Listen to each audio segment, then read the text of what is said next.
Gostaria de agradecer o convite para participar do terceiro simpósio do pediátrico da Interacoustics. É um prazer, Marina, obrigada. Eu gosto muito de falar de triagem auditiva neonatal e vai ser um desafio falar sobre o cenário atual da triagem no Brasil, né? Mas eu fui desafiada e vamos lá. Então, eu vou dividir a aula em duas partes. A primeira eu vou falar sobre o histórico da triagem auditiva neonatal no Brasil e no mundo, e depois, na segunda parte, vou falar um pouco sobre as metodologias recomendadas para triagem, tá? Então, objetivo geral, por que que a gente fala tanto de triagem auditiva neonatal? Né? Porque qual que é o nosso objetivo? Possibilitar ao bebê o desenvolvimento típico de fala e linguagem em um ambiente saudável, em um ambiente favorável, né? E para isso, a gente tem alguns objetivos específicos, que é realizar a triagem auditiva neonatal, e a gente fala universal, né, que é isso que a gente preconiza atualmente, dar a devolutiva para os pais e orientar a família. Então, sempre tem duas possibilidades, né? As respostas auditivas na triagem normais, a família é orientada sobre o acompanhamento dos marcos do desenvolvimento da fala e da audição, né, da linguagem, e no caso de falha, ou primeiro teste de triagem com resposta alterada, a gente tem que orientar sobre as etapas do reteste em 15 dias, fazer o diagnóstico e iniciar a intervenção. Então, essa que seria a linha de cuidado, né? E a gente poderia fazer essa triagem em qualquer momento, então isso também é uma coisa importante para a gente lembrar. Até pouco tempo atrás a gente falava em 1, 3 e 6, que é fazer a detecção, a triagem no nascimento, na maternidade, né, na maioria dos serviços, fazer o diagnóstico nos casos de alteração no primeiro exame até o terceiro mês e a intervenção antes dos 6 meses. Né? A gente tem eu vou depois mostrar uma fotografia da Cristina Yoshinaga, então isso era o que a gente tinha em mente, né? Ela estudou e percebeu que crianças que iniciavam a intervenção antes dos 6 meses tinham um bom prognóstico e tinham um bom desenvolvimento de fala e de linguagem, diferentemente daquelas crianças que iniciavam a intervenção após 6 meses, né? Hoje nós já falamos de 1, 2 e 3, né? Para aqueles serviços que já conseguem esses indicadores de qualidade de 1, 3 e 6, eles já podem começar a melhorar e encurtar essa linha de cuidado e as fases, né, de atendimento. E eu recomendo, não, isso foi o Joint Committee que falou, né, mas eu recomendo que os novos serviços já começarem com esses indicadores, né? Então, aqui eu viajei um pouco, vou falar nesse começo um pouco sobre a história, né? Eu acho importante para os novos profissionais, eu não sei quantos na audiência são profissionais que ainda não atuam, que não conhecem, mas se a média for de 30 anos, tudo que eu falar aqui vai ser novidade, né? Porque a gente começou muito antes. Então, década de 1980, surge o primeiro estudo com potencial evocado aplicado em bebês. 1986, o PEAT automático, que a Marina falou bastante. Então, essa nova geração de profissionais que atuam no berçário já vão encontrar essa metodologia, né? E a partir de 1990 surgem as emissões autoacústicas. Então a gente está falando de metodologias bastante consagradas e que já estão no mercado há muito tempo. Então lembrar que o PEAT, que veio antes, é uma avaliação, um exame que avalia da porção periférica até o tronco encefálico, é uma metodologia mais abrangente e que a gente usa mais para os bebês que têm indicador de risco para surdez, né? As emissões rotoacústicas, como eu disse, uma metodologia que surge depois e ela avalia só a porção coclear. Como a maioria das perdas auditivas são cocleares, é uma metodologia que é muito boa para ser aplicada nos programas de triagem auditiva, né? Então, essas são as metodologias recomendadas. O Joint Committee, a partir de 2000, ele fala com todas as letras, né? Acho que ele nunca deixou de falar em avaliação eletrofisiológica, mas que ela deve ser bilateral, a gente deve sempre testar as duas orelhas, né? Com emissões ou PEAT. Né? A gente utiliza na maioria dos programas que eu coordeno, eu e a Flávia, que está aí na audiência, a gente utiliza o PEAT automático nos casos dos bebês também que falham na triagem auditiva com emissões. Tá? Então, gente, isso, emissões já tem 30 anos, o PEAT veio antes. Então, a gente está falando de coisas consagradas, a gente não tem mais dúvida sobre a metodologia. O que pode acontecer e que cada ano acontece? São novos equipamentos, uma forma mais rápida de fazer o exame. Então, a gente tem o desenvolvimento tecnológico, né? Mas os métodos são os mesmos. Logo que eu me formo, eu vou para os Estados Unidos, então eu tive essa oportunidade, foi um privilégio, né? Eu passo 2 anos nos Estados Unidos, visitando o serviço morando lá, né? Então, o John Duran foi meu tutor, meu professor, que eu agradeço muito por tudo que eu conheço, né? E também depois, ao longo da minha carreira, ele me convidou para fazer parte do IERASG, que a Marina falou aí, que é um grupo de estudo internacional que estuda só potenciais evocados. Então, é um evento que acontece a cada 2 anos e é muito interessante também para os especialistas aí que gostam da eletrofisiologia acompanhar isso. Quando eu volto, em 1988, eu ofereço meu serviço para o hospital, para uma maternidade, o Hospital Israelita Albert Einstein. Eu pus a bandeirinha porque isso foi uma coisa pioneira, né? Começar a fazer a triagem auditiva com PEAT automático, que a gente viu que estava no mercado a partir de 86. Então, eu acho que a gente, na audiologia, a gente tem um certo delay, mas a gente sempre está muito atualizado, não só nós, mas a maioria dos serviços, né? É muito rápido a atualização. Então, no Einstein eu fazia os bebês que estavam na UTI neonatal e todos os bebês com indicador de risco com essa metodologia, né? Então, pioneiro no sentido de fazer parte, ser contratada, fazer parte de uma equipe, fazer parte de uma equipe multiprofissional, então isso é uma coisa nova, né? Que foi muito bom. Vou falar do SUS também, que em 1988 é criado o SUS, então hoje a gente vai falar que ele tem também 34 anos, e ao longo de toda essa triagem auditiva neonatal, a gente tem que lembrar da importância do SUS, eu vou falar daqui a pouco. Então, a doutora Conceição, que é uma pessoa muito querida, tem agora 92 anos, eu falei com ela antes, enquanto eu estava preparando a aula, e ela é muito ativa, muito querida mesmo. Na época ela tinha uma visão, ela sempre estava muito à frente da época dela, né? Então ela tudo que era novo ela queria implementar e eu vou contar um pouquinho. Então a gente participava muito dos congressos em pediatria e neonatologia, participei de muitas elaboração de capítulos de livro, né? Como primeira fonoaudióloga trabalhando com triagem, tive muitos bônus por ser a pioneira, mas também muitos ônus, né? Era muito comum, eu ia nos eventos e as pessoas falarem só está dando certo porque é de um hospital particular e por causa disso e disso. Então, mas na época eu realmente acreditava que isso podia ser um caminho, né? Do sonho à realidade é um tema que eu sempre usei para dar minhas aulas. Então, eu estou falando aí que há 30 anos atrás a gente começou um serviço e hoje ele é realidade. Então, não só para as maternidades privadas, mas também para as públicas. Então, acho que aqui fica a dica para a gente acreditar nas coisas que a gente gosta e ir atrás.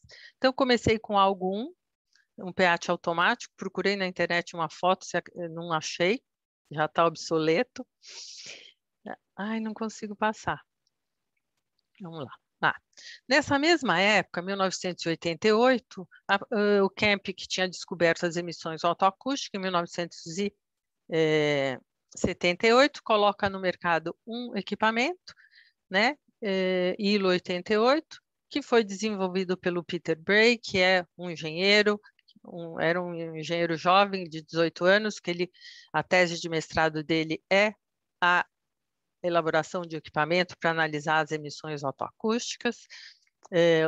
Aqui, ele está aqui, e agora, por coincidência, ele saiu da Autodynamics e ele que dá a parte de assessoria de equipamentos de emissões de pH para a Interacoustics. Eu também tive a boa surpresa de ver a Dorin nos folhetos da Interacoustics, então muito gostoso isso.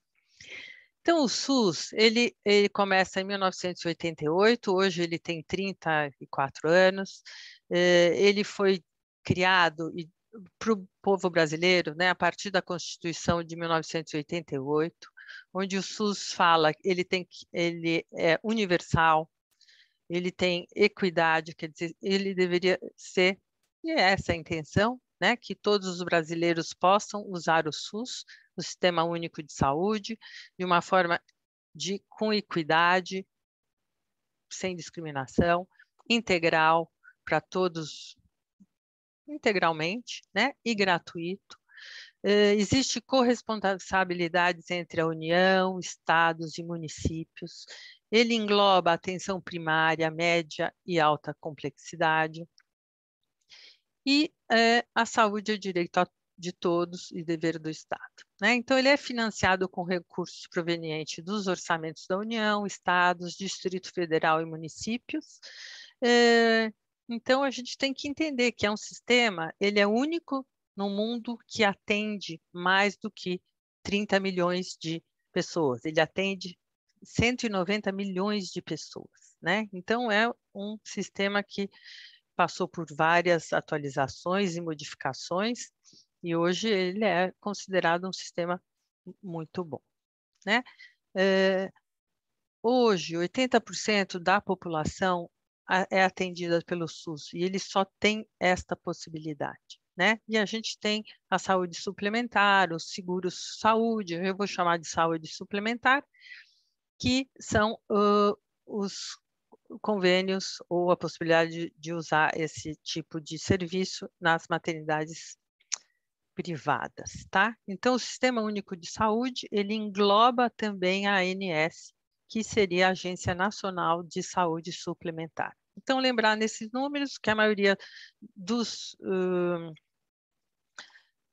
usuários do SUS são 80% e 20% vai utilizar algum tipo de seguro. Não sei por que acontece. Então, aqui eu preciso falar também do Hospital São Luís, né, que foi o segundo serviço brasileiro em fazer a triagem neonatal. Era um desafio, porque eram 700 nascimentos mês, a gente tinha uma equipe muito grande. Aqui a carinha, nossa cara, quando a gente começou, a minha e da Flávia, uma equipe grande, tá? E eu quis trazer alguns resultados, porque... Gente, por que acontece isso? Me ajuda aqui.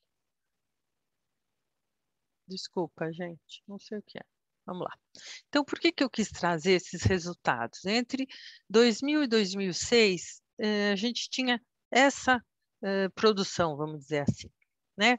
Porque a gente também começou, eu e a Flávia, a atuarmos mais na UTI neonatal, com o potencial evocado, né? E a partir de 2000, a gente começa a oferecer esse teste como teste auditivo opcional. Então, ainda a gente não tinha a cobertura das emissões autoacústicas, que ele aparece na tabela da AMB em 1996, né? Na verdade, a gente já tinha, mas a gente não utilizava isso porque ainda era uma coisa muito nova, né? Fazer um exame num bebê sem risco, podia ser que os convênios não iam apoiar essa ideia, né?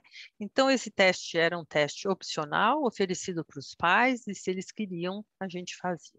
Então, por que eu trouxe isso? Para mostrar que uma maternidade particular, em 6 anos, a gente demorou de 24% de cobertura, de aceitação nos bebês sem risco, para 66%. Né? Então, quando veio a lei, em 2010, a gente já estava quase fazendo a universal. Mas só para mostrar, se a gente tem dificuldades nos hospitais particulares, imagine nos hospitais públicos, né? Aqui é só para mostrar alguns indicadores de qualidade, né? A gente, nessa coluna em verde-limão, é o índice de passa, né? Nesse período desses bebês, 20 mil bebês, 97% passava no exame. A gente fazia o retorno no hospital, 80%, 11% dos bebês tinham que voltar para fazer o... Será que é isso que eu estou falando? Não, é isso, né? 97% dos bebês passavam no primeiro exame.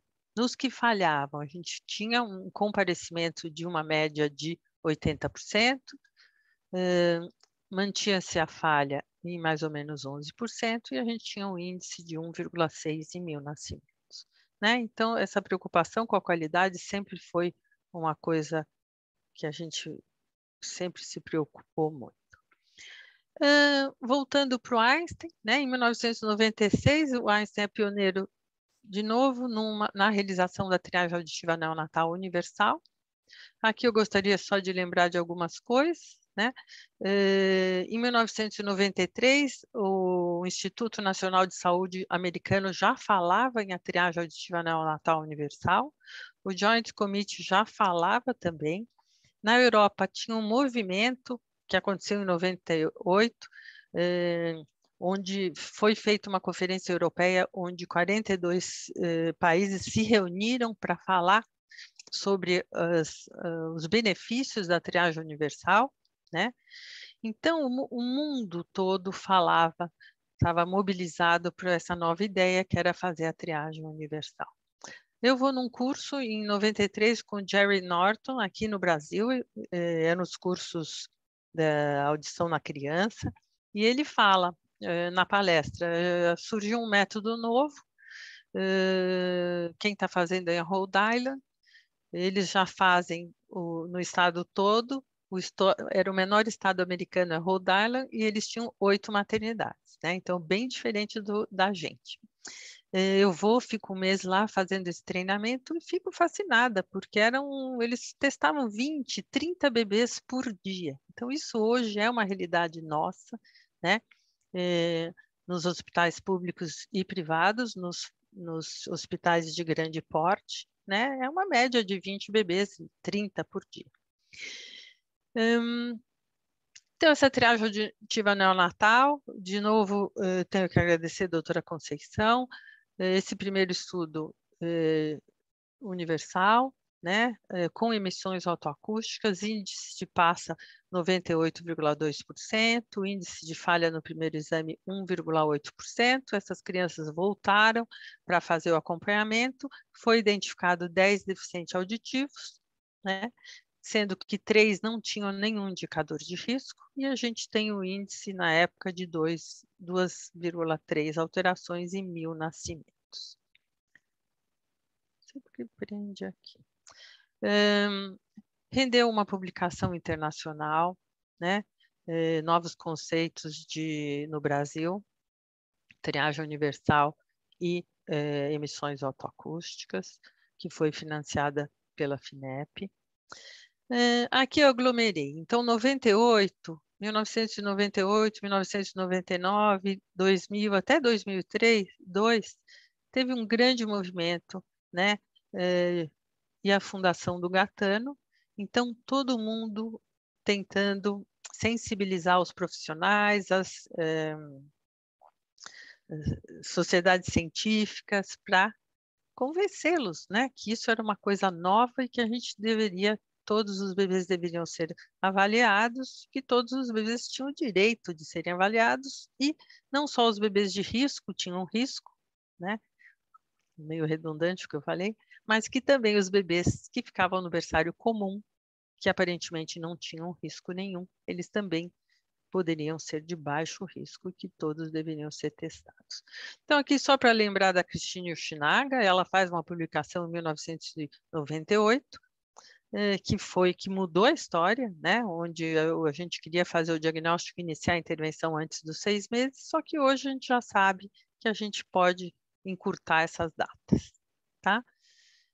Por que isso? Porque a gente quer que essa criança não tenha nenhum período sem ouvir, né? Se ela for se ela vai, opa, se ela for diagnosticada com uma alteração auditiva, iniciar a intervenção com a prótese auditiva e tudo mais, e terapia, a gente vai fazer com que ela tenha a chance e a possibilidade de ter um desenvolvimento de linguagem igual ao de uma criança ouvinte, tá? Então, aqui só para mostrar que um grupo, né? Então, eu começo a fazer a triagem auditiva neonatal e levantar essa bandeira. O nosso slogan era: alguns bebês nascem ouvindo e outros precisam da sua ajuda. Era um folheto que tinha um impacto bastante grande na época, né? Eu convido 5 fonoaudiólogas que já faziam a triagem auditiva em seus estados. A gente estava começando e a gente funda um grupo de apoio à triagem auditiva neonatal universal. Aqui eu preciso falar nominalmente: Cristina Simonek, dá para ver o mouse? Cristina Simonek, Elane Soares, Isabela Jardim, Fabi Zimmermann, Cláudia Awada. Teria que pôr óculos para ver. E Adriana Teixeira, tá bom? Depois é fundado o Comitê Brasileiro de Perdas Auditivas na Infância, onde tinha os especialistas, né? Marisa Frasson, doutora Conceição, Manuel Nóbrega, Tânia Toqueto, a Carmen Barreira, Lorena, e as entidades científicas, né? Então, a gente tinha que mobilizar todas as pessoas e tentar convencê-las da importância da triagem universal. Para quem nasceu a partir de 2000, isso já é uma realidade, né? Mas eu queria trazer isso para vocês. A campanha, a gente participou de várias campanhas, né? Essa era a campanha feita para os pediatras. Então, senhor pediatra, qual desses bebês é surdo? A surdez ao nascimento certamente passará despercebida aos seus olhos, mostrando que a surdez é invisível e que a gente precisa de um exame para poder identificar essas crianças com problema. O Gatano fez muitas reuniões, muitos eventos científicos, muitos cursos itinerantes. Então, acho que foi um grupo que mexeu muito com muitas pessoas e a gente teve várias conquistas, né? Aqui teve uma campanha que era o teste da orelhinha, cadê você? Depois eu vou mostrar alguns resultados, tá? E a partir desse movimento, em 2010, tem a lei federal, né, que obriga a realização da triagem auditiva neonatal universal. Vou mostrar isso para vocês. A criação do COMUSA, Comitê Multiprofissional de Saúde Auditiva, que a Doris deve falar depois, e as diretrizes da triagem auditiva neonatal. Então, a gente já tinha uma política nacional de saúde da pessoa com deficiência, então isso faz parte do SUS, né? Tentando abranger todas as pessoas e poder cuidar, né, de todas. E a partir de 2012, tem uma rede de cuidados à pessoa com deficiência auditiva. A partir de 2013, os NIRs e os núcleos e os centros de estimulação e especialização em reabilitação muda de nome, fica SER. Então, a gente tem 102 SERs no Brasil. Então, a rede auditiva é uma rede que foi criada, tem referência, contra-referência, né? Ela funciona. O que a gente não tem atualmente, nessa época, em 2012, a gente tinha uma fonoaudióloga que trabalhava no Ministério da Saúde. Então, eu acho que a gente teve muitos ganhos, né, nessa época. A gente não tem mais um fonoaudiólogo no Ministério da Saúde e a gente não tem um órgão que centralize os dados da triagem auditiva. Então, daqui a pouco eu vou falar qual é o cenário, a gente vai se basear em algumas tentativas para mostrar, mas falta esse órgão que centralize todas essas informações. Então, a Lei Federal 12.303 é a lei promulgada pelo Lula, onde ele fala sobre a obrigatoriedade de fazer emissões otoacústicas em todos os bebês que nascem no Brasil. Então, isso é um ganho importante.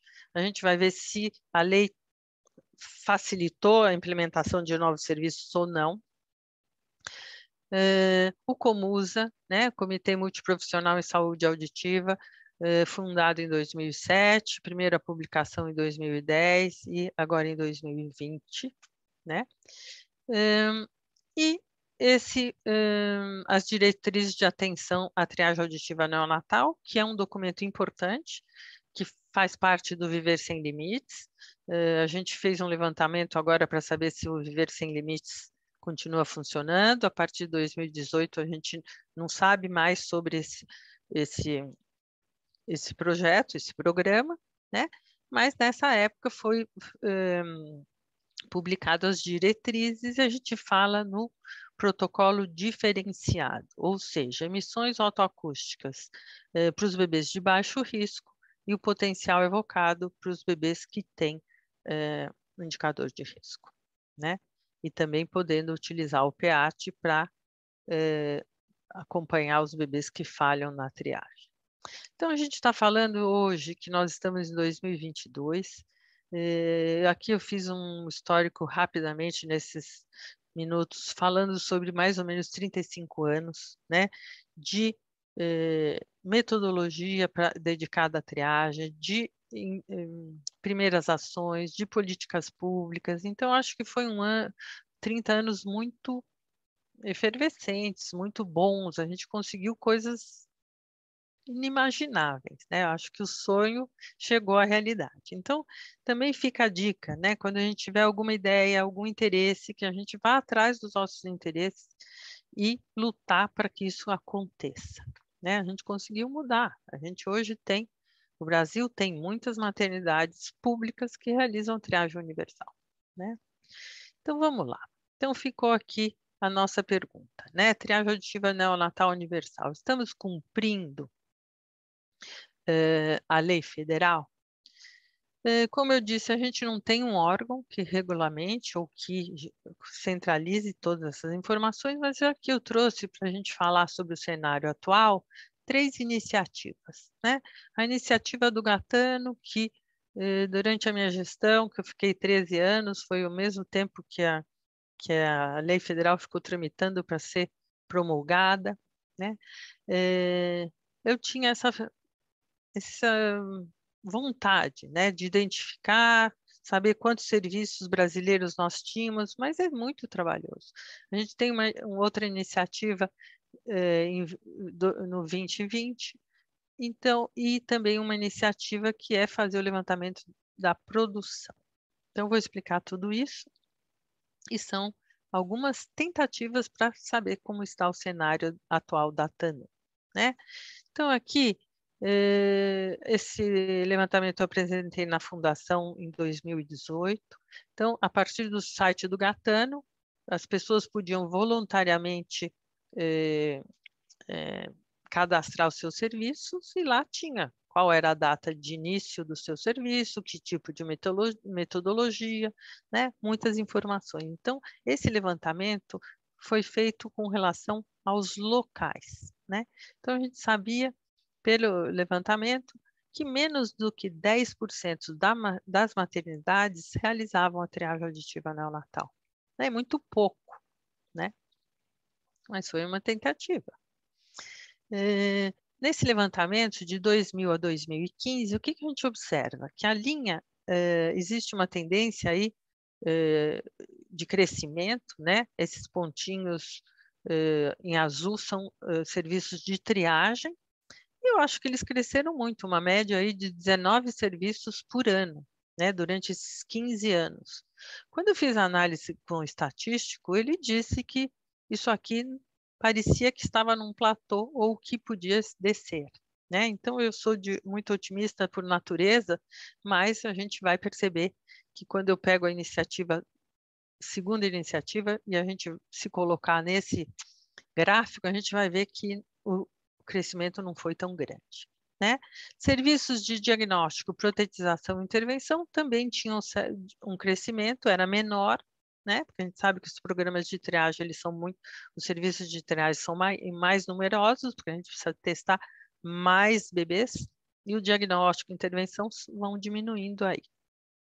Então, aqui, eu faço uma análise separada, de 2000 a 2009 e de 2010 a 2015. O que a gente percebe? Que essa linha de crescimento foi muito mais acentuada antes de 2010.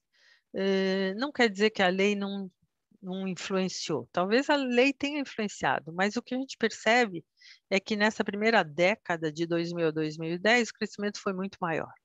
Será que as pessoas estavam mais mobilizadas? Não sei, né? Esse é um fato. Eu estou analisando aí os dados, tá?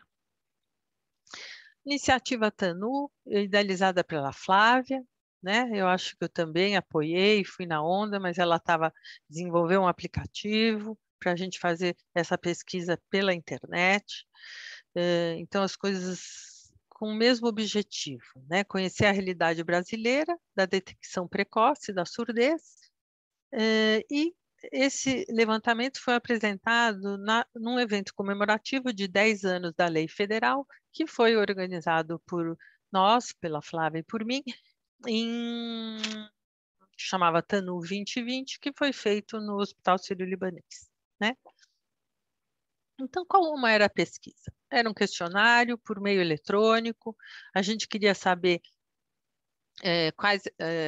que categoria essa pessoa, quem respondia participava, né? Qual categoria ela se enquadrava, quais categorias nós tínhamos? A triagem, diagnóstico eletrofisiológico, diagnóstico médico, adaptação de próteses implantáveis, e a OASE e fonoterapia. Né? Qual que era a natureza desses serviços? Público, privado, filantrópico, universitários. A ideia também era ter um pouco de ideia sobre os indicadores de qualidade desses serviços e a continuidade do cuidado. Então, mais uma pesquisa com um enfoque um pouquinho diferente, onde era um enfoque mais qualitativo, né? Os serviços estão acontecendo, como eles estão. Isso foi desenvolvido por nós, né? Então, como eu posso dizer, uma iniciativa particular mesmo, né? Mas porque a gente gostaria de ter esse perfil, né? De novo aí, a gente apresentou isso para todas as sociedades científicas e a gente teve o apoio de divulgação da Fundação e do Conselho Federal de Fonoaudiologia. Então, foi divulgado em todos os sites e a gente fez bastante barulho para que isso funcionasse e a gente pudesse ter uma boa abrangência. Então, responderam 543 serviços. Esses serviços estavam mais centralizados na região sudeste, depois região sul, região nordeste, norte e centro-oeste, né? Por que fica preso isso? Então, quais foram as categorias? Em azul é a triagem, né? Então, a gente percebeu que desses 500 questionários que foram respondidos, 53% eram profissionais que atuavam na triagem auditiva neonatal, 27% no diagnóstico, adaptação de prótese 13% e as outras categorias em uma menor quantidade. Com relação à natureza dos serviços, né? A gente vê metade público, metade privado, alguns filantrópicos, alguns universitários. Aqui eram 346 serviços responderam, então não era só da triagem. Com relação à triagem, 11% era público e o resto privado, então aí mostrando um grande número de privados. E no diagnóstico, 15% de público e o resto privado. Uma outra pergunta era qual era a população testada? Então, 96,8% responderam que testavam todos os bebês. A outra pergunta era qual era o índice de cobertura, né? Apesar de terem respondido que o serviço era para todos, qual que era o índice de cobertura? Então, o que a gente observou? Que quase 60% dos serviços faziam a triagem auditiva neonatal e mais do que 75% dos nascimentos. Menos de, em verde, é mais do que 95%. Então, 43,4% dos serviços de triagem já faziam a triagem universal. Gente, isso é uma coisa boa, mas ainda é pouco, né? Mas eu acho que é o primeiro estudo, estudo preliminar, essa pesquisa, essa iniciativa, para ter dados sobre os serviços brasileiros, né? Se a gente levar em consideração entre 76% e 95%, 15%. Então, foi somado 60% dos serviços tinham uma cobertura acima de 75%.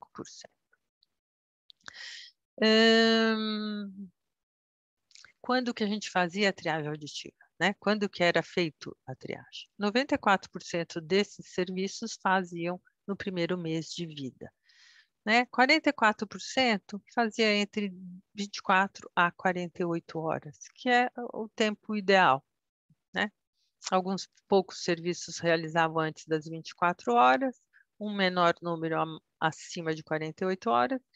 Um grande grupo de 35% realizava a triagem após a alta hospitalar até o primeiro mês de vida. E depois um número maior que um mês, tá? Então, a gente preconiza que seja feito durante a internação, a gente acha mais fácil, mas alguns serviços podem fazer após a alta também, desde que faça no primeiro mês de vida.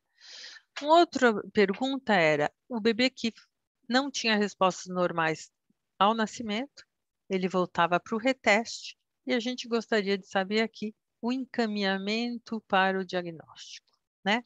Então, 72% apresentava um encaminhamento menor do que 4%. Então, isso é um dado bastante importante, porque os serviços de qualidade, que a gente acha que tem boa prática e a parte técnica e a parte dos recursos humanos é boa, a gente vai ter um número pequeno de encaminhamento para o diagnóstico, né? Porque a gente sabe que a perda auditiva não vai ser mais do que, sei lá, 4%, é muito menos. Então, a gente quer ir afunilando para não sobrecarregar as próximas etapas. A outra pergunta, o diagnóstico, né? Então, 72% dos que trabalham com diagnóstico realizam o diagnóstico eletrofisiológico completo antes dos 6 meses. Então, isso é um dado interessante e bom. Em azul, 43% já fazem o diagnóstico em bebês menores do que 2 meses, que já seria esse indicador de qualidade que a gente preconiza atualmente, né? Adaptação de prótese, 36% adaptam o aparelho em bebês menores que 6 meses, quase 60% em bebês menores do que 1 ano, né? Então, tem gente conseguindo ter indicadores de qualidade muito bons. Se as crianças que têm adaptação de prótese, se elas fazem fonoterapia, 80% responderam que sim. Qual a idade de cirurgia de próteses implantáveis, né? 71% respondeu que faziam em crianças menores do que 2 anos. A gente tem 14,3% em bebês, cirurgias em bebês entre 6 e 1 ano, né? Então, acho que esses são dados qualitativos bons, mas que a gente precisaria ter uma coisa nacional, né? Mais do que só esses serviços. Aqui uma pesquisa sobre a triagem auditiva no mundo, né? quem foram as colaboradoras, foram muitos participantes, muitos autores ajudaram, e a Doris participou, a Flávia e eu, né? Então, uma publicação internacional. E aqui houve um erro na hora da análise desses dados, não nossa, mas na hora da publicação, e o Brasil, a gente tinha uma informação do Ministério da Saúde, que a gente realizava 24% do total de nascimentos, né? Foi mandada essa informação para quem estava organizando essa publicação, e infelizmente o Brasil ficou em laranja, que é a cobertura entre 1 e 9% de cobertura, né? Então, na verdade, a gente deveria estar em amarelo, que é um grupo que realiza entre 10% e 49% da triagem. Essa publicação foi em 2020, acho que as coletas foram feitas em 1995, demorou alguns anos, né? Infelizmente, a gente não está na categoria certa, mas a gente ainda não faz a universal em mais do que 30%. Então, a gente não está tão bem assim. Um outro dado importante, que também é uma coisa que a gente não tem, né? A prevalência da perda auditiva na infância, um dado brasileiro e que tem uma representação nacional. A gente tem estudos isolados, né? Então fica aqui a dica para a gente se dedicar a isso. E agora uma outra iniciativa, né, que eu acabei de fazer, então levantar o índice de cobertura da TAM no Brasil entre os períodos de 2008 a 2021, levando em consideração a produção. Então, esse não é um estudo inédito, o inédito é fazer a compilação até 2021, né? Esses dados, todos que foram obtidos, eles estão na plataforma DataSUS, que é uma plataforma feita pelo SUS e que está disponível, né, na internet. Esse estudo se baseou em 2 estudos que foram feitos anteriormente pela Lorena e Silvia e a Monique, onde o que elas fazem? Elas fizeram o levantamento, então, das emissões otoacústicas aplicada em bebês. Então, existe no SUS um código que é a emissão otoacústica triagem, e a relação dessa produtividade, a produção das emissões nessa população, levando em consideração o número total de nascimentos, tá bom? Esse estudo, esses 2 foram feitos com os bebês em hospitais públicos, não foi levado em consideração os hospitais privados. E elas obtiveram que no período de 2008 a 2011, tiveram um índice de cobertura de 21,8%, né? E de 2008 a 2015, atingiu esse número de 37,2%. Eu até falei com a Silvia Ferritti, se ela não queria fazer comigo esse levantamento, eu estava um pouco preocupada com a apresentação dessa aula, porque eu não tinha coisas atuais, e como que eu poderia falar do cenário se a gente não tinha coisas mais palpáveis? Então, foi uma tentativa, e o que eu quero mostrar para vocês, né? Então, a coluna em cinza é o total de nascimentos de bebês pelo SUS e pela ANS, né? Entre os anos 2008 e 2021. Então, a gente tem aqui um período de 15 anos, é mais ou menos 3 milhões de nascimentos de bebês anuais, né? A gente tem quase um platô. A partir de 2018, há um decréscimo, né? Que não é por causa da pandemia. Eu atribuo isso que houve uma diminuição de financiamento para esses hospitais e para esses serviços, né? Não pode, com relação à produção de emissões, isso pode acontecer. De nascimento de parto, não dá para diminuir o nascimento por causa de falta de financiamento, né? Porque as parturientes vão ter o bebê nos hospitais, independente se tem financiamento ou não. Em algum lugar ela vai ter bebê. Em azul são os nascidos nas maternidades públicas, tá bom? E o amarelo são os nascidos nas maternidades privadas. Então, eu entrei em contato com a ANS, eles foram bastante receptivos, eles mandaram o número de beneficiários que têm convênios desta população durante esse período, é mais ou menos 600 mil bebês.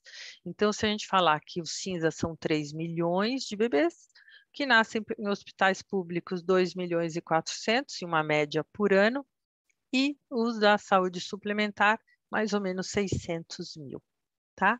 Infelizmente, eles não me mandaram a produção das emissões autoacústicas, na verdade mandaram, mas estava um número muito pequeno, que eu achei que não era representativo.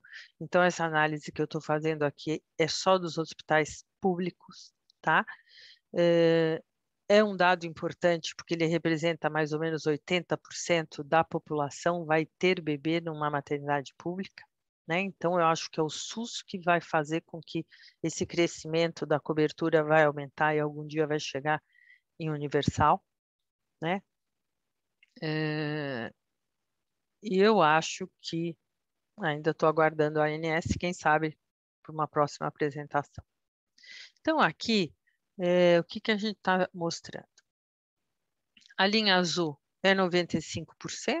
A gente fala hoje que a universalidade seria fazer a triagem mais do que 99%.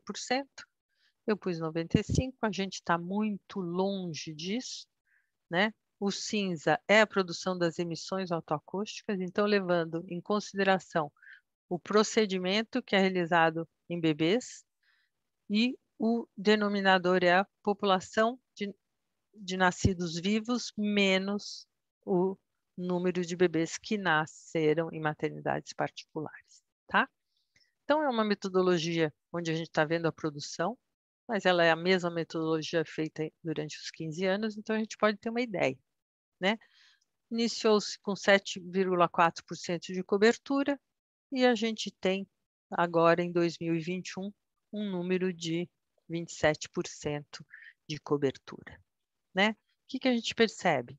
Que até 2017 houve um crescimento e aqui, a partir de 2017, há uma oscilação, ele sobe e desce um pouquinho, tá?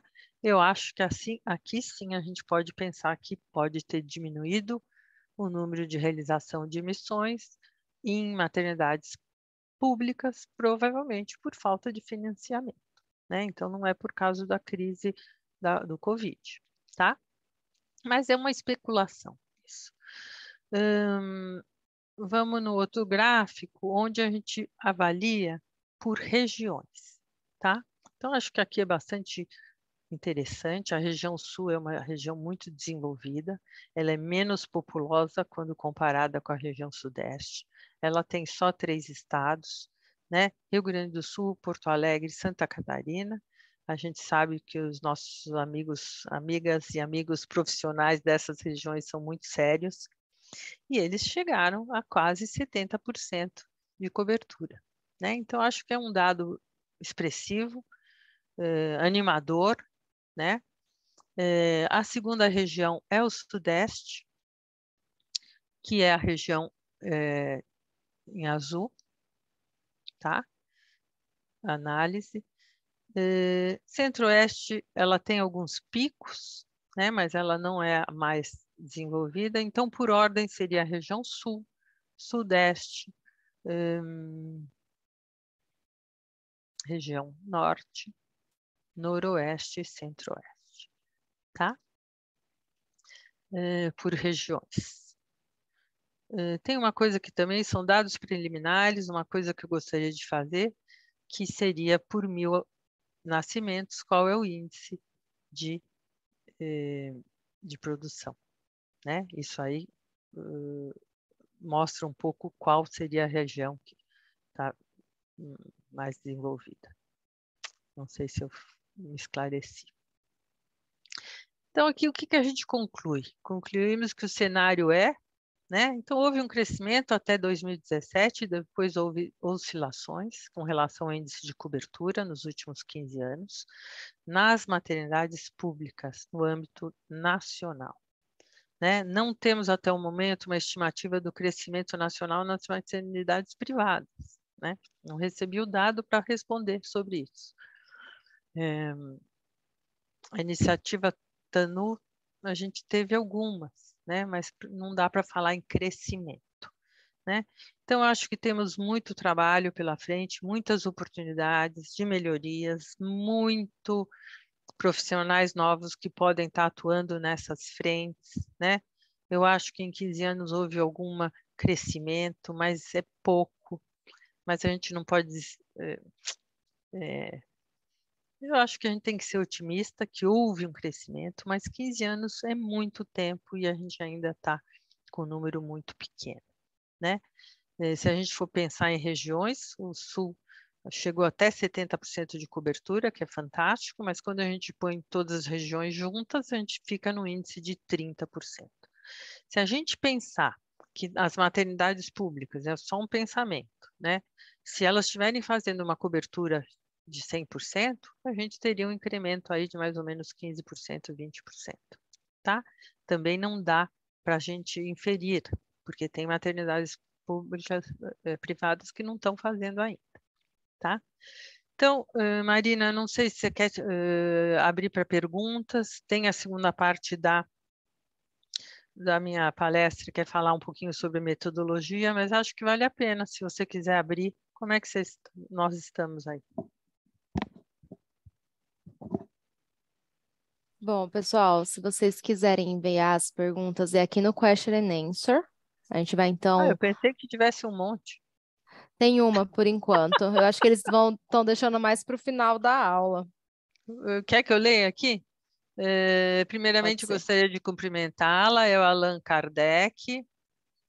Allan, eu não sei de onde você é, mas É da PUC de obrigada. Goiânia, se eu Ai, não me que engano. legal. Goiânia, Então, vai Goiás. lá. Boa noite, professora Mônica. Primeiramente, gostaria de cumprimentá-la e parabenizá-la pela excelência em seu trabalho ao longo de todo esse tempo e sua disponibilidade em compartilhar seus conhecimentos. Gratidão sempre. Com o advento e a evolução da tecnologia observada nesses eventos que a Interacústica vem disponibilizando no mercado, isso facilita nossas vidas. Porém, observe que ainda há evasão durante o processo de triagem e monitoramento de bebês. E ainda uma displicência por parte da área médica no que se refere à conscientização da importância da triagem. Como você observa esse cenário atual? Alan, é muito boa a sua pergunta, né? Eu acho que deve ter muitas pessoas boas fazendo muitas coisas corretas, né? Eu imagino que tem o monitoramento e alguns serviços, mas a gente não consegue quantificar isso porque a gente não tem esse órgão regulador, né? Marina, você tirou a pergunta, são duas partes, né? Uma é sobre o monitoramento e o outro, Alan, quem vai me acudir aqui? Espera aí. Disciplina, tá? E que ainda a classe médica ainda não apoia. Eu acho que você tem razão, mas eu acho que nos últimos anos a gente houve um crescimento muito grande, né? As sociedades de otorrino, pediatria, neonatologia, fonoaudiologia, eu acho que já é um consenso da importância da triagem.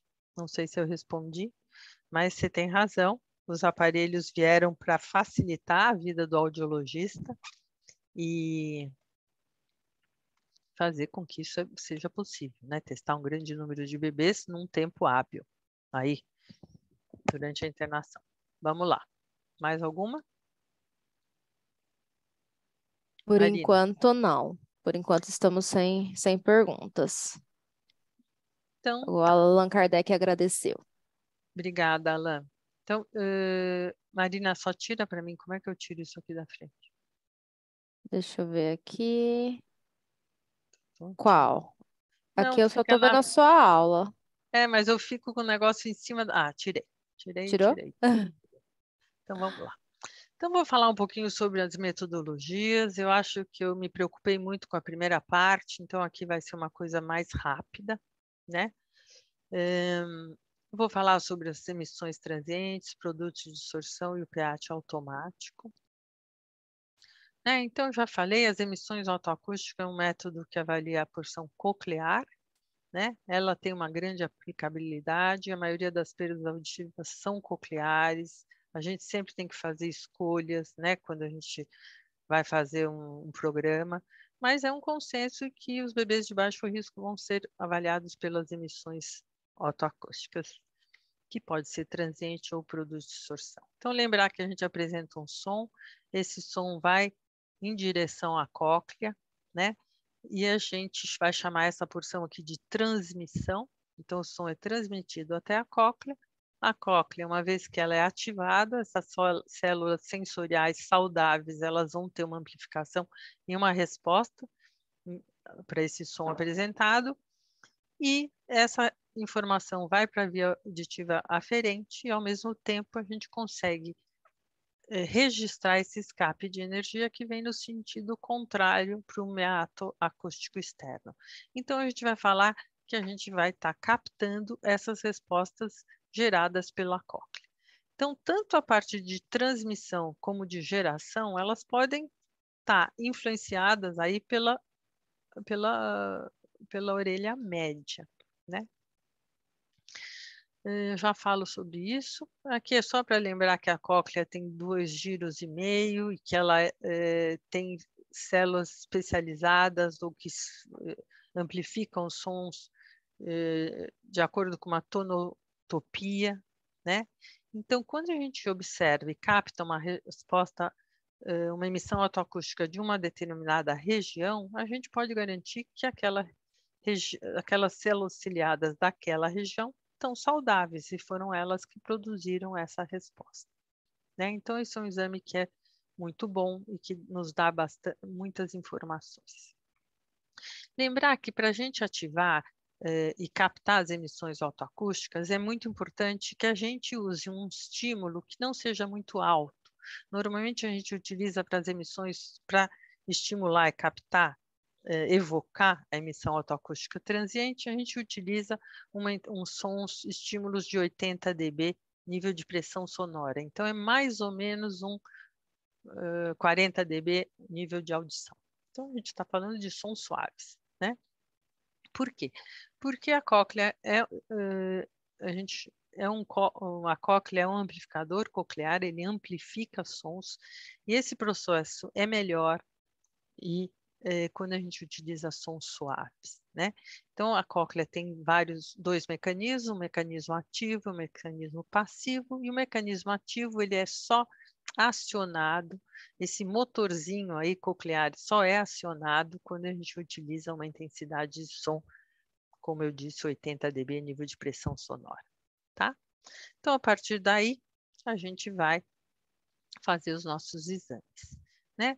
Eu gosto de falar aqui também, e a gente vai pensar nessas duas flechas, a flecha maior é o som que entra e é apresentado nesse meato acústico externo e que vai chegar até a cóclea, mesmo com a amplificação desse som, né, pela atividade saudável das células ciliadas externas, essa energia que vem no sentido contrário, ela é menor. Então, existe uma perda de energia, somente quando a gente fala em bebês que têm 2 dias, né, ainda tem muito líquido amniótico no conduto, mesênquima nas células, então a gente pode ter aí uma perda de energia. Então, é muito importante lembrar, é um método muito bom, mas ele é passa ou falha, ele não vai quantificar a audição, e alguns bebês a gente pode ter uma ausência de resposta que não vai confirmar no acompanhamento, né? Então, aqui eu trouxe, a gente fala passa ou falha, a gente não quantifica as respostas. Eu gosto sempre de mostrar as respostas clássicas, né? A Marina já falou bastante dos protocolos da interacústica, os protocolos do transiente, do DP e do PEAT, mas a gente precisa, vamos dizer, ver agora de uma forma mais detalhada para o profissional entender o que a gente está avaliando. Então, todos os aparelhos de emissões autoacústicas transientes vão ter um estímulo, né, que a gente vai apresentar, vai ter uma resposta, que aqui está representado em azul, essa resposta tem 19 dB, e também a gente vai registrar o ruído durante a coleta. Então, a maioria dos serviços serviços não. A maioria dos equipamentos e do registro das emissões autoacústicas, né, desse método, vai avaliar a relação sinal e ruído. Por isso é importante que o paciente esteja quietinho, que o bebê esteja dormindo, num ambiente não muito ruidoso, que a sonda seja uma sonda que acopla bem no ouvido para não deixar o ruído externo entrar e atrapalhar. O ruído interno também pode atrapalhar na coleta das respostas, então a criança não deve estar chorando. E eu sempre preconizo que a criança tenha que estar dormindo, tá? E também tem as bandas de frequências que a gente vai analisar. Então, aqui é uma coleta de um aparelho convencional, no aparelhos portáteis e com análise de resposta automática, a gente vai ter essas mesmas características, só que a gente não vai poder mexer, tá? E isso é bom, porque ajuda o audiologista, o examinador, a pessoa que está na triagem, fazendo a triagem auditiva, que uma equipe, todos os integrantes de uma equipe vão fazer da mesma forma a avaliação. Se o bebê estiver chorando, o aparelho nem começa a fazer o exame. Eu adoro quando os fonoaudiólogos que trabalham comigo falam: ah, não consegui fazer o exame porque o bebê estava chorando. Porque não era para fazer, né? A gente tem que fazer com o bebê dormindo, né? E se tiver um bebê que está mais ou menos, que não está muito bem, a gente pode conseguir. Então, os aparelhos têm aí uma forma de garantir a qualidade, tá? Aqui só para mostrar que a estabilidade da sonda também é medida, que o ideal seria que ela fique estável no ouvido do bebê o tempo todo durante a coleta. E aqui a gente pode falar que a gente vai querer ter respostas presentes em 3 frequências presentes em 4 bandas, tá bom? Vamos lá. Então, aqui uma resposta presente, robusta, bem grande em azul, ruído fisiológico, mais nas frequências graves e menos no agudo. Quando a gente está fazendo na coleta automática, a gente não vê isso, né? Mas a gente vai ver se tem artefatos, estabilidade da sonda, isso a gente vai ver sim. Aqui um caso de uma resposta ausente. Um outro equipamento, onde a gente não precisa estar familiarizado com o equipamento, a gente é meio intuitivo, sempre a relação sinal-ruído, sempre estabilidade da sonda, qual é o estímulo, tá? Então, aqui em vermelho a resposta auditiva, bem robusta, a gente avalia de 1000 a 4000 Hz ou 1500 no transiente, respostas presentes, aqui uma resposta ausente, tá? Resposta ausente, a reprodutibilidade nem tem, né? Emissão não tem nenhuma atividade coclear acima do próprio ruído que é em verde.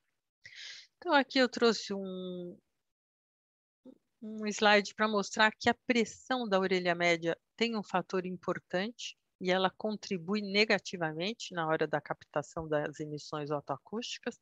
Então, uma pressão normal de orelha média, a gente vai ter uma amplitude, um sinal de resposta, uma amplitude boa. Se a pressão for negativa ou positiva, também pode diminuir, né? Então, só para a gente saber que a emissão autoacústica é bastante sensível a essas mudanças de orelha média. Os equipamentos, então eu trouxe alguns equipamentos que estão no mercado, né? Aqui o artefato, a rejeição de artefato é um dado importante que a maioria dos equipamentos mostra. Então, se tiver muito artefato, quer dizer que as condições técnicas não são boas, a gente sugere que seja menos do que 20%. Estabilidade da sonda também, é o ideal que ela fique parada no ouvido do bebê, né? Aqui, nesse caso, é uma análise estatística da probabilidade da resposta presente, que tem que passar acima desses pontinhos aqui pontilhados, né? Trouxe aqui uma outra forma de coleta, são também registros de emissões autoacústicas transientes, ou você vê pela forma de bandas, de frequências, ou de uma forma geral, tá? A orelha esquerda, a mesma coisa, a gente está vendo aqui artefato, não tem artefato, estabilidade da sonda 100%. né? Então, maior chance da gente ver uma resposta. Ah, e aqui não tem resposta em 4K. A gente está utilizando o critério 3 respostas presentes em 4 bandas. Então, vai ter bandas de resposta que a gente não vai ter resposta, né? Porque chegou no critério desejado, que são 3 respostas presentes, e não precisa mais avaliar. Então, o aparelho para, né? Uma resposta ausente, né? E aqui a gente fica tranquilo que tecnicamente está bem feito, porque o artefato é zero, a estabilidade da sonda está parada durante todo o processo, né? Então tem que fazer um reteste. Um outro equipamento que também utiliza a mesma relação sinal-ruído e uma outra forma de registro. Aqui um outro equipamento que mostra as frequências presentes com essas bolinhas, né? Então, tem de todos os gostos. Aqui o Cera, né? Que também a gente pode avaliar o artefato e a estabilidade da sonda, né?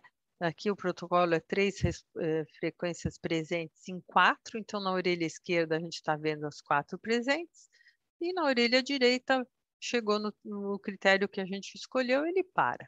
Né? Aqui eu comparo com outro equipamento que eu gosto muito de quando eu estou com uma nova metodologia, poder comparar com os aparelhos que eu já utilizo, né? Então, a mesma coisa, a orelha esquerda, 4 frequências presentes, provavelmente é muito robusta a resposta, e rapidamente apareceram as 4, e na outra orelha, quando chegou em 3 em 4, nos 2 métodos, ele para, tá? Não que tenha uma coisa pior de um e no outro. Chegou no critério para a coleta, né? As emissões autoacústicas produtos de distorção, também aqui um exemplo de um exame diagnóstico, que é de um aparelho de mesa, né, que não é portátil, só para ver a varredura dessas frequências ao longo da cóclea. O ruído está aqui embaixo em verde, o vermelho são o sinal da resposta, tá? E o que eu gostaria de salientar? Eu sempre falo as mesmas coisas, eu nem me aguento mais. Então, é importante que exista uma relação sinal-ruído. Nesse caso, o protocolo é 6 dB, mas mais importante do que isso é ter uma relação, a resposta, o sinal da resposta, que é esse vermelho, ele está dentro de uma referência. Então, nesse registro, a resposta à normalidade é essa linha pontilhada em azul. Claro que o vermelho, a resposta da orelha direita está bem acima da normalidade, né? Eu não tenho dúvida, mas o que eu gostaria é que a mensagem para levar para casa, né? Produto de distorção é tão bom quanto emissões autoacústicas transientes, mas ele é delicado porque alguns pacientes que têm perda limiares auditivos em torno de 40 dB podem ter uma emissão autoacústica produto de distorção presente, mas ele não vai ter se a gente levar em consideração a referência, tá? Então, vamos entender melhor. Esse protocolo aqui, ele fala que para as diferentes frequências, o nível mínimo de sinal pode ser -7, -6, -5. De uma forma geral, eu falo em -5, seria, se a gente quiser ser prática, e eu, de uma forma mais conservadora, eu falaria uma resposta em 0 dB. Então, você está com o aparelho portátil de emissões autoacústicas produto de distorção. Ele analisa a relação sinal-ruído e ele pode analisar respostas mínimas, mas você vai olhar, né? E se as respostas estiverem muito negativas, está mostrando que é uma atividade coclear que está fora da referência. Então, a gente deve ser criterioso com isso.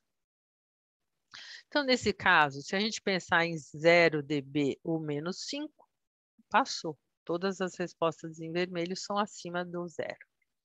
Nesse caso aqui, ruído é em verde, o azul é a resposta auditiva, a resposta está nessas frequências abaixo do ruído, não pode ter resposta, e aqui a gente poderia ficar com dúvida, né? Essa pontinha aqui, essa resposta é o 4.000 aqui, né? Então, ele tem uma amplitude de resposta de -4 dB, Então, a gente vai considerar que pode ser normal, porque eu falei que a gente poderia considerar até -5, tá? E a relação sinal-ruído, 11. Mas, gente, é uma frequência presente em todas as testadas. Então, também não vai passar se for numa triagem neonatal, né? Qual que é melhor? As duas metodologias são ótimas. Eu não consegui ainda responder nos serviços brasileiros qual a gente usa mais, né? A gente usa mais os transientes do que o DP, mas eu não achei esse dado que foi levantado na TANU 2020 e fica também para a próxima palestra. Se a gente estiver avaliando as mesmas frequências, no caso aqui de 2.000 Hz, o paciente, se tiver respostas normais em 2.000 Hz, vai passar nos dois métodos, tá? Produtos de distorção, a gente poderia utilizar mais quando a gente quer avaliar mais as frequências mais agudas, o transiente as frequências mais médias, e fica aí a critério do freguês, tá? Eu estou querendo correr, porque eu não quero me estender muito. Agora eu vou entrar no potencial evocado, né? E a análise automática de respostas. Então, quando a gente fala em potencial evocado, a gente está falando em uma avaliação um exame que avalia da porção periférica até tronco encefálico alto. A gente, num registro convencional, a gente tem a presença de várias ondas que se correspondem a estruturas geradores, né? Nervo auditivo, complexo olivar superior e assim por diante, núcleo coclear e colículo inferior. E quando a gente fala em triagem, e antes de falar na triagem, a gente vai depender da colocação de eletrodos para captar a atividade cerebral. Então, é um método diferente. Os eletrodos captam a atividade cerebral, existe toda uma promediação a partir do estímulo auditivo, né? Então, a gente também apresenta o som como uma emissão autoacústica. Alguns equipamentos utilizam a mesma sonda com o mesmo estímulo, né? Então, existe a necessidade da colocação dos eletrodos, captação das respostas, e existe também uma promediação, apresentação dos sons e uma promediação das respostas, e nesse caso aqui, a utilização da rejeição de modo comum, as respostas que são as mesmas, captadas sempre em duplas de eletrodos, né? Elas vão ser rejeitadas e fazendo com que essa promediação a gente vá ter uma resposta auditiva robusta. Então, é assim que a gente analisa esses picos de onda. Existe uma apresentação de estímulo, existe uma rejeição de coisas que devem ser eliminadas para a gente ter uma melhor resposta, né? E a análise de respostas depende de muitas coisas: intensidade do estímulo, idade do paciente, parâmetros de coleta. Então, é uma avaliação mais trabalhosa, né? Conforme você vai diminuindo a intensidade, você vai tendo respostas com amplitudes menores e tempo de latência das respostas maiores, tá? O limiar eletrofisiológico a gente vai identificar como menor intensidade onde a gente vê a onda 5. Né? Então, quando a gente fala em triagem auditiva neonatal, a gente não está pensando que a gente vai utilizar várias intensidades, reduplicar o registro, porque a gente tem que aproveitar o sono do bebê e fazer esse exame bem rápido.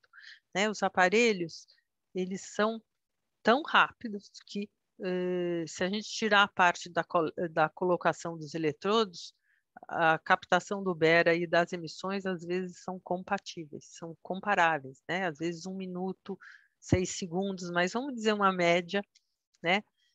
Que a gente pode até comparar, são exames muito rápidos. A idade também, conforme o paciente vai crescendo, a gente vai tendo encurtamento do tempo de latência, né? Tudo isso para mostrar que tem muitas coisas para a gente avaliar. E quando a gente fala em potencial evocado automático, é a análise da resposta automática. Então, aqui, nesse caso, onde é que está a resposta à onda 5? É difícil, né? A gente olha um registro mesmo reduplicado, a gente não sabe onde é que está a resposta. Então, quando a gente faz um método convencional, a gente faz 2 vezes a mesma intensidade, reduplica, diminui a intensidade para ver a função latência e intensidade, depois tem que olhar numa referência. Então, é mais trabalhoso. A gente já trabalhou assim, né? Antes de ter o potencial evocado automático. Usava 2 intensidades, mas eram outras épocas. Então, hoje, os aparelhos automáticos, eles têm a vantagem de ter algoritmos que vão analisar a presença da resposta de uma forma automatizada. Então, é utilizado inteligência artificial com programas próprios para facilitar a vida do audiologista, né? Então, a gente vai ter a vantagem de um exame ser feito muito rapidamente, maior confiabilidade da resposta, porque às vezes o olho humano não vê a resposta, a gente precisaria coletar amostra grande para a gente poder ver a resposta, né? Então, aqui a gente está falando que é uma análise automática de probabilidade com coisas sofisticadíssimas que vão identificar a resposta em um registro único, com uma intensidade que é 30 dB ou 35, e nem precisa reduplicar. Então, é muito legal. Né? Tem a desvantagem que tem poucos recursos, a gente não pode mexer tanto no aparelho. Então, aqui é só um exemplo de um equipamento que ele analisa a impedância, eu até ia tirar isso, mas continuou, e a resposta. Então, a resposta presente, ela tem 99,7% de probabilidade de ser uma resposta mesma. Né? Vou mostrar um pouquinho de algumas respostas.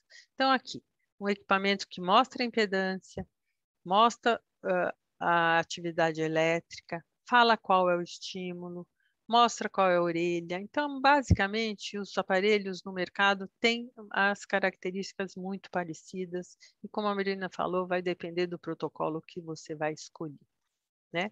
Eles são fixos, mas você tem vários para escolher. Então, aqui o exemplo do Sera, né, onde não tem artefato na coleta. Um exame do esquerdo demorou um pouquinho mais do que o outro, mas a gente está falando em milissegundos, 20 milissegundos não, 28 segundos para fazer um exame é muito rápido. E as impedâncias que aparecem, né? Aqui também comparando com outro equipamento, né? Onde os dois passam. Tem um formato diferente, mas que tem boa correlação. E é isso que o audiologista que trabalha em berçário quer saber. Então, eu estou quase acabando. Lembrar que o resultado passa tanto nas emissões quanto no PEAT. Não quer dizer que as respostas estão normais. A gente quer dizer que as respostas estão melhores do que 35 e 40 dB. Né? A gente não faz uma pesquisa de limiar numa intensidade muito suave. A gente vai falar que passou, que as respostas estão adequadas para esse fim, né, que é desenvolver a fala e a linguagem. Mas a gente sabe que respostas presentes vão estar melhores do que 35 e 40 dB, tá? O fluxograma para o berçário comum, então fazer as emissões, se falhar, alguns serviços já fazem o PEAT durante a internação, isso todos os serviços que eu e a Flávia coordenamos, a gente usa esse fluxograma.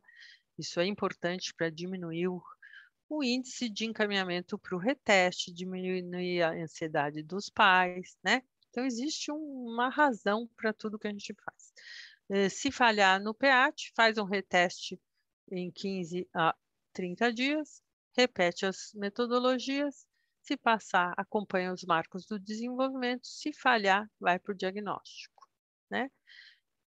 Fluxograma para os bebês com indicadores de risco, a gente sempre faz o PEAT e as emissões, tem alguns serviços, dependendo do protocolo, maternidades públicas que a gente faz parte de um pool aí, de um grupo que atua, é PEAT só nos bebês com indicador de risco, tá? Então, você vai fazer o PEAT com ou sem emissões, se falhar, você faz um reteste e o mesmo fluxograma, né? De preferência, crianças com maiores de 24 horas, a gente sabe que o índice de falso positivo vai ser menor quanto maior, mais velha a criança for, a gente está falando velha de 24 ou 48 horas, ambiente silencioso, equipamento portátil, profissional especializado, tá? E a gente gosta de incluir o PEAT na fase do teste no berçário comum quando o bebê falha, como eu já disse antes. Aqui é só para finalizar, né, os indicadores de qualidade. Então, a gente quer fazer uma avaliação em mais do que 95% dos bebês. Atualmente, a gente fala em 99%. O índice de reteste para o encaminhamento para o diagnóstico menor que 4%. Os nossos serviços têm menos do que 1% desse encaminhamento, né? E aqui, a Marina queria que eu falasse um pouco sobre as procedimentos para o diagnóstico, é o máximo que eu vou poder falar, né? Então, no diagnóstico, fazer uma emissão autoacústica diagnóstica, se possível, fazer o PEAT clique para a gente ver se é uma neuropatia ou não, fazer o PEAT por frequências específicas, PEAT por via aérea e via óssea, né? Se a gente tivesse uma suspeita de perdas mais acentuadas, profundas, severa profunda, tem o PEAT, o potencial evocado por estado estável. Então, para fazer o diagnóstico, a gente vai ter que usar todas essas metodologias para a gente configurar o tipo e o grau da perda, a configuração, né, o perfil audiológico, para poder encaminhar para a fase de adaptação de prótese, uma criança já pronta para iniciar a intervenção. A avaliação do otorrinolaringologista é muito importante e é fundamental, tá bom? E é isso. Eu gostaria de agradecer. Me sinto muito honrada de poder colaborar, né, com esse grupo que esteve até agora me assistindo.